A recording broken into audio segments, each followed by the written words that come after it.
I was about to apologize for how negative this video is gonna be, but you already knew that. You clicked on this video. You know I'm about to bash some stuff. Hello everyone, I am here today to share with you guys the worst products that I tested in 2018. I've done a full face of makeup of my favorite drugstore products as well as high ends. I will link them at the end of the video for you guys as well as down below, so you can go and check those out after this video. But now we're going on to the least liked products that I had the pleasure of testing out this year. Sorry, last year, whatever. January, I'm just gonna mix up 2018 and 2019. I've just accepted it. But I asked you guys on YouTube as well as on Instagram if you guys wanted to see this video, and the overwhelming response was yes, we wanna see the bad stuff too. Now, to make this video a little bit less of like just dragging products through the mud and being super negative, what I do every year is I will talk about the products, why I don't like them, why I think they were terrible, and then I will name a product that I do like from the brand, because typically, though not always, but typically, it is not the brand itself, but it's a particular product or a particular line that just didn't work for me, but there are other products from that same brand that I do really like, so I want to make mention of those as well. So click that thumbs up button, make sure you are subscribed, and click on the notification bell so you don't miss out on when my new videos go up every Thursday and also on Sunday. And without further ado, let's get into this. So first I want to start out with some of the worst brushes that I have ever come across, and I tested these out in a video and I was so disappointed because they're so super like cute looking. But these are by Tarte, and they're part of their holiday collection. It was all this like flamingo tropical kind of a theme. But these are the brushes right here, and I saved them so I could talk about them today. And I have some brushes by Tarte that I actually really like, and I found them to be very good and good quality, and ones that I reach for a lot. These ones, they shed. The actual handle of them is super uncomfortable and awkward and weird, and they just didn't apply the product really well. It's just flimsy and it's hollow, all of the like brushes and everything. But while these are a bust, there are a lot of products from Tarte that I really like. You guys have seen them in a bunch of my videos. I actually mentioned one in my best of high end, which is their clay pot gel liner, but I use it in a different way. So you can go and check out that video at the end of this video to see how I end up using it. But yeah, these brushes, they were terrible. Next up is a drugstore highlight. This is from CoverGirl. It is their Peach Punch highlighter. It is a peach scented highlight, and when I first got it, I was like, ooh, this is definitely a color that I would reach for. I love that sort of not quite warm, not quite cool tone, ivory champagne kind of a highlight. So I was like, this is right up my alley. But I opened it up. I can already smell it.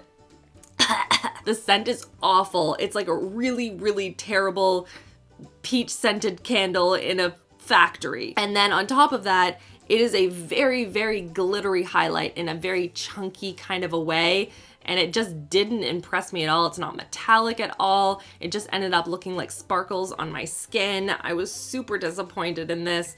Yeah, no, it was really bad. But a product that I do love that was in my drugstore best of is the lid primer, which is a weird thing to get excited about, but I'm telling you, it is great. This makes my eyeshadow go on smoother. It makes the colors pop. It makes everything more blendable.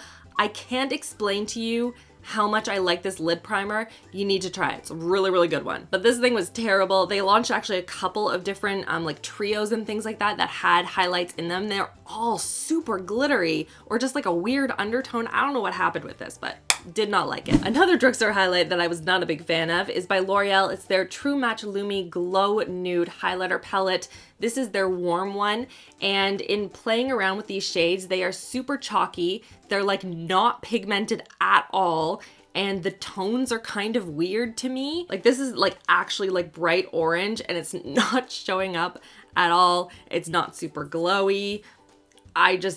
And you can see it's like chalked up with tons of product around the outside now. This was just a huge miss for me. I don't know what happened with this launch, but I was not a big fan of it. But I love a bunch of products from L'Oreal. Their Lash Paradise is one of my favorites from the drugstore. Their Infallible Longwear eye pencils, brown and black, are amazing. They stay put on the waterline really well.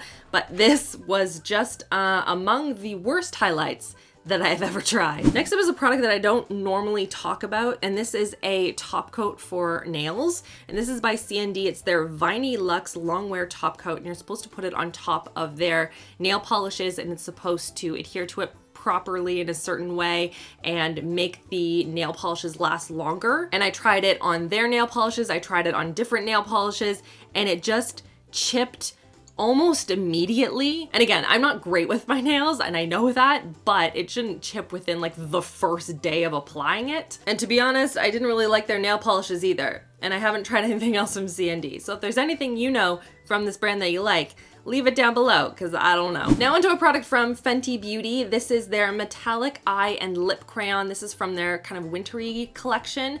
And I tested out everything from the collection, did a full video on it. I'll link it down below for you guys. But this product, it just was not great. It wouldn't blend out really well on my eyes. It was not very smooth and creamy. Like, I really had to like drag the product on for it to show up in any sort of way. It just wasn't super shiny. It wasn't as metallic as I was hoping it to be. It wasn't as creamy as I was hoping it to be. And yeah, this was just very disappointing. I like their fly liner though. I like their diamond balm highlight, and also their gloss bombs are amazing, but this whole line was not great for me. Next up, what else do we have here? Oh, this is it. So this foundation from Colourpop, everyone was freaking out when this first launched. Like, this was their first foray into foundations. They launched it, everyone was trying it out, and everyone seemed to really like it. So I was really excited when I got it, and I was like, oh yes, this is exciting. This is gonna be great. It's a good price point. It's gonna be a good foundation. And then I put it on. It separated really quickly on my skin. It did not sit well with the powder on top. It became this like cakey, greasy mess on my skin, and I just did not love how it looked. I tried it out with other primers and other powders, and the same thing. It just wasn't sitting well for me.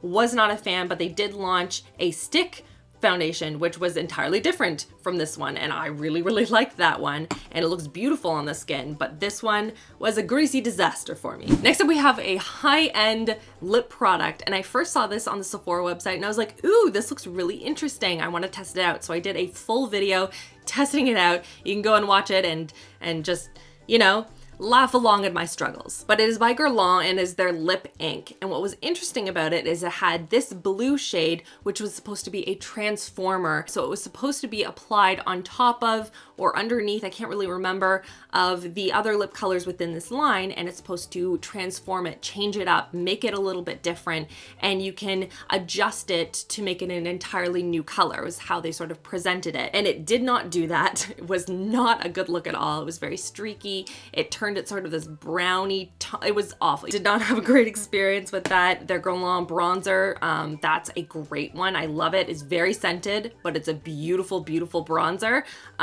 But yeah, no, didn't like this lip product at all. Okay, now onto a powder that I feel like I'm the only one that didn't love this, and I tried to love it. This felt like it was gonna be right up my alley. I was very excited about it. It's by Mercier, and it's their loose setting powder in Glow.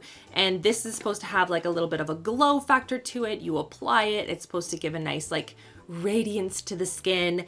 And when I applied it, whether as a setting powder or as sort of a finishing powder, it just looked like little specks of glitter on my skin. It was a little bit on the powdery side on my skin and ended up looking kind of cakey by the end of the day. It was a little dark for me as well, which, I mean, it might work for some other skin tones, but for me it was too dark.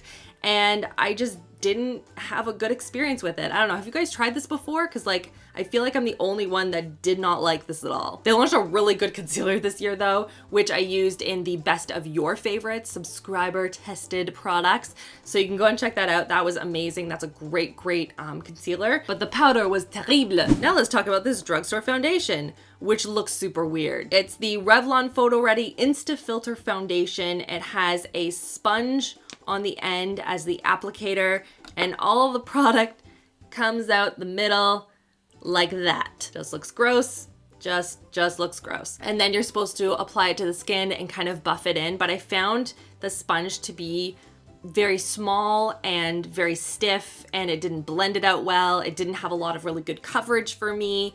It didn't sit well on the skin. I can see where they're trying to go with this and kind of apply a beauty blender on top of a foundation, but it was just a big miss for me. The formula, the application, just everything did not like this. But now I need to know what your worst of 2018 product was. What did you try? You were expecting to like it and you were like, oh, this is terrible. Leave me a comment down below. Let me know. Check out the videos on the side here if you have missed any of my 2018 best of.